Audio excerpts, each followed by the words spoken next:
Welcome. I'm Ed Poswoli, president of TrippScott, and today we have another installation of our webcast. We have Avik Roy. Avik is a Manhattan Institute senior fellow, acclaimed healthcare expert, and has written extensively about the Affordable Care Act, or Obamacare. We're going to talk about that in a second. One of the things he has written is how Medicaid has failed the poor. And I believe we'll talk about this next time you're in Florida, but let's get right into the Affordable Care Act. Sure thing. Nice to be with you. Nice to be with you. Avik, in spite of its name, Obamacare, will it truly make healthcare more affordable?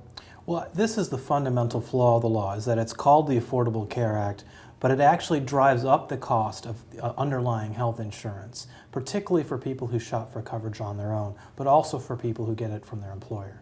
And why so? Let's talk about the individual piece of it, which is now in effect. People are trying to get on the exchange. We'll talk about, we really won't talk about the website issue. That at some point they'll get that fixed maybe.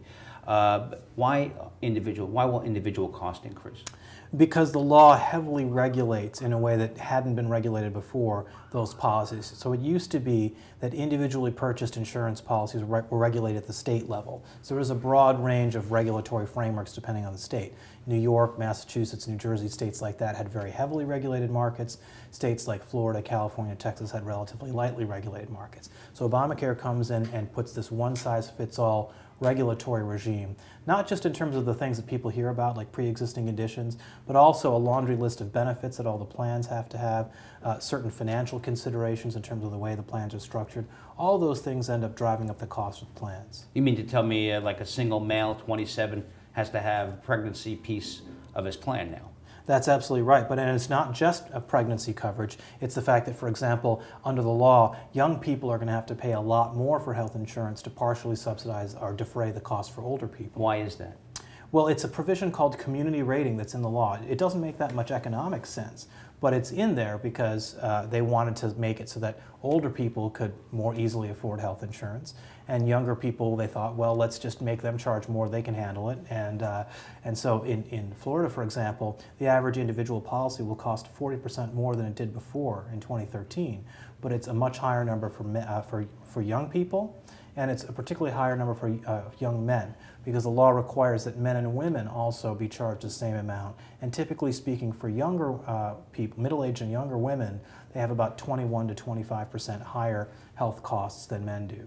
So if you live in Florida and you're a 30-year-old male, right, how high are your rates going to go? I'm trying to remember the exact number. I want to say it's around 64%, something like that. You can find all the information on our interactive map that we at the Manhattan Institute have published. If you just Google Obamacare cost map, you can find all the data. So, my understanding is that in order for these exchanges to work, though, they need younger people to sign up and buy policies. And that's why there's an individual mandate. Because it's a bad deal for these young people, and the only way to get them to sign up is to force them to sign up effectively. Yeah, but how do I, if I'm a 30-year-old male, how do I sign up for something that's now going to cost me 60% more, potentially? Well, the hope is that the individual mandate is the stick that forces them to do that. A lot of insurance executives I talk to are skeptical. They think a lot of young people won't sign up. And so what happens then if enough young people don't sign up? If young people don't sign up, or particularly healthy people, because it's really healthy people in general are going to be charged more than sick people, and young people tend to be healthy. That's how it works.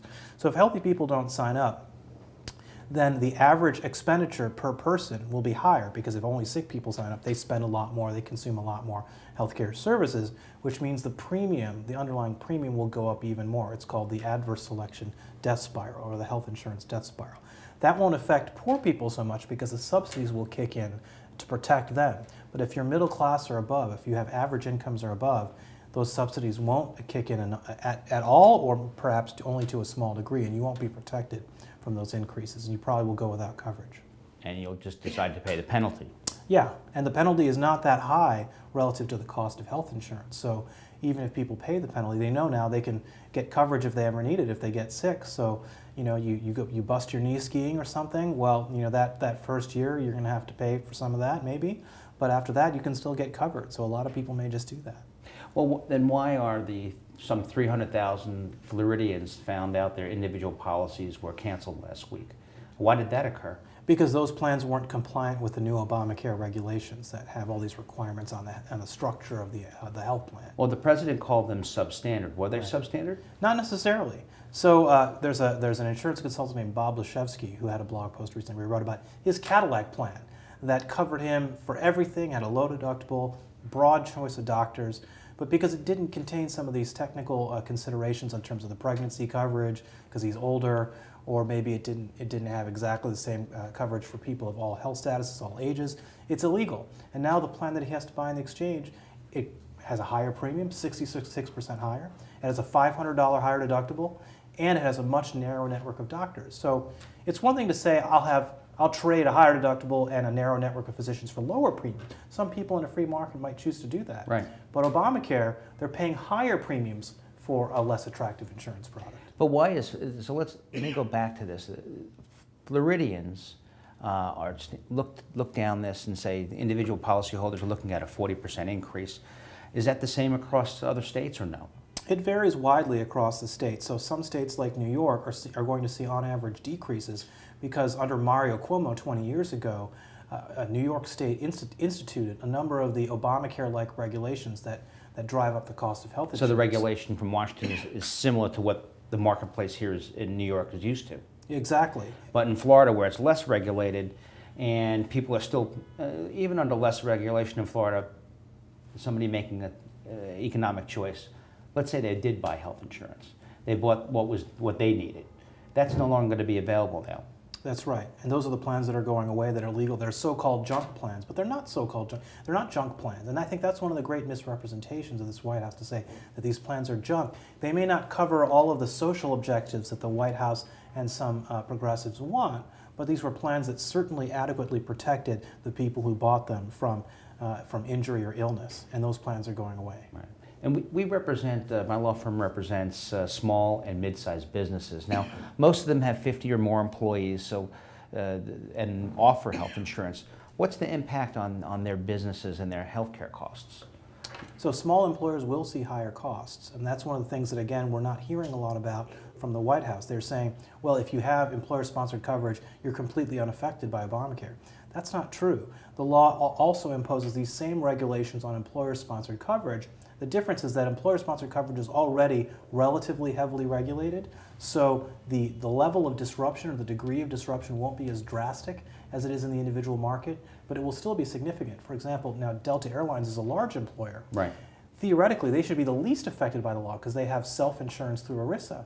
They're saying that they're going to spend $100 million more in health care costs for their workers in 2014 relative to 2013. And that's, again, a self-insured large employer. They're spending $100 billion more. So just imagine what it's like for a lot of these small employers where the small group policies are going to be much more heavily regulated than they were before and much more heavily taxed than they were before. There are a lot of fees associated with private insurance now that are going to drive up the costs. But I thought that the president and the administration had said only about 5% of the population is going to be impacted by Obamacare. What you're saying now is that might be far greater than that. That's absolutely completely false, and they know that it's false. And this is one of the things that's, I think, very difficult about this current situation is the president's quasi-apology for what happened with the cancellations is being compounded because they're saying, well, it's only 5% of people who are affected, and it's all junk plans anyway. Neither of those things are true. A lot of the people had good coverage before that is being stripped from them. And also in the employer-based market, there are going to be much higher costs. And people are going to see it. People are going to see about 15 to 20% increases relative to health inflation next year than they did the year before on average. You know, cost, some of my clients aren't really concerned overly about cost, and so they may be willing to pay a little extra. But what about their choice of doctors? I mean, the flexibility that certain plans that are currently in the marketplace, how does the Affordable Care Act impact those? In the individual market, the plans have very narrow networks. And this is for a reason, because the design of the physician and provider network was one of the few things that Obamacare left unprescribed, non-dictated. So as a result, while a lot of things about the plan, what benefits it covers and all that are heavily prescribed in the law, what the network is not. So all the plans are competing with each other on price. What's the best way to compete on price given the structure of the exchanges is you can only compete on network design. So they negotiate to have the lowest cost providers, the lowest cost doctors, the lowest cost hospitals in the network, and exclude everyone else. That way they can have lower premiums. All the market research suggests that people will take that trade. People would rather have a lower premium, even if that means a lower network. But the end effect is, even if you want to hire a larger network, that plan isn't available to you, or if it is, it's at a much higher cost. Okay, so basically it looks like we're going to pay more and possibly get less. Yeah. And it not just impacts individuals, predominantly young versus old, or healthy versus not so healthy. Yeah. And regardless if you have a group plan from your business that's provided in your industry versus individual plans, everybody appears to be affected. Though there is a much greater effect in the individual market than the employer-sponsored market. Okay. But there is an effect there too. Avik, thank you for your time. I really appreciate it, and thank you again. And that concludes our webcast. Again, I hope you enjoyed it, and we'll see you soon. Thank you.